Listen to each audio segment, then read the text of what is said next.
నమస్కారం. ఫ్లూటు జింక ముందు కూడు, సింగం ముందు కాదు. కత్తితో కాదురా, కట్టి చూపుతో చంపేస్తా. ఇలాంటి పద్ధతిలాగా ఓన్లీ బాలయ్య గారు చెప్తేనే బాగుంటుంది, కానీ వేరెవరు చెప్తే బాగుంటుంది. బాలయ్య అంటే పాజిటివిటీ అండి. నెగిటివిటీ ఆయన దగ్గర వద్దు కూడా ఉండదు.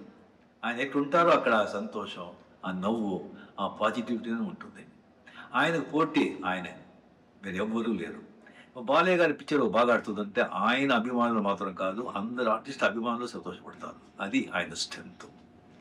ఇప్పుడు ఆయన వచ్చి సినిమా ఇండస్ట్రీలో 50 years కంప్లీట్ చేస్తుంటారు.